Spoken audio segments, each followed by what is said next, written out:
ಎಲ್ಲರಿಗೂ ನಮಸ್ತೆ. ನನ್ನ ಹೆಸರು ಹಿಮಾಂಶ ಅಂತ, ಮಾಡೂರಿಂದ ಬಂದಿತ್ತು. ಬೇಸಿಕ್ಲಿ ನಾವು ಅಡಿಕೆ, ಪೆಪ್ಪರು ಮತ್ತು ರಬ್ಬರ್ ಬೆಳೆಯೋದು.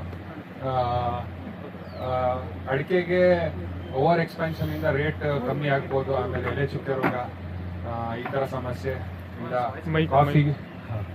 ಕಾಫಿ ಮತ್ತು ಪೆಪ್ಪರ್ ಕಾನ್ಸಂಟ್ರೇಷನ್ ಜಾಸ್ತಿ ಮಾಡಬೇಕು ಅಂತ ಯೋಚನೆ ಮಾಡ್ತಿರುವಾಗ IPL ಅಂತ ಮಾಡ್ತಿದ್ದಾರೆ ಕೋರ್ಸು, ಹತ್ರದಲ್ಲಿ ಮಾಡ್ತಿದ್ದಾರೆ. ನಮ್ಮ ಮತ್ತೆ ಪರಿಚಯದವರೆಲ್ಲ ಗೊತ್ತಿರೋರು ಸ್ಟಾರ್ಟ್ ಮಾಡಿದ್ದು IPL. ಹಾಗಾಗಿ ಸೇರ್ಕೊಂಡ್ವಿ.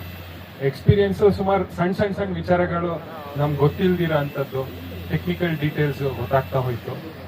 ಆಮೇಲೆ ಸುಮಾರು ಜನ ರೈತರುಗಳು ಪರಿಚಯ ಆಯಿತು, ಅವರಿಂದ ಎಕ್ಸ್ಪೀರಿಯನ್ಸ್ ಶೇರ್ ಮಾಡ್ಕೊಳ್ಳೋದು. ನಮ್ಮ ವಯಸ್ಸಿನವರು ಸುಮಾರು ಜನ ಇದ್ದಾರೆ.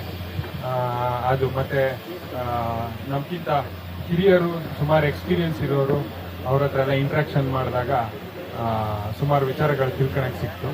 ಓವರ್ ಆಲ್ ಎಕ್ಸ್ಪೀರಿಯನ್ಸ್ ಚೆನ್ನಾಗಿತ್ತು. ಇನ್ನು ಮುಂದೆ ನಾನು IPL ಜೊತೆ ಅಸೋಸಿಯೇಷನ್ ಮುಂದುವರಿಸ್ತೀನಿ.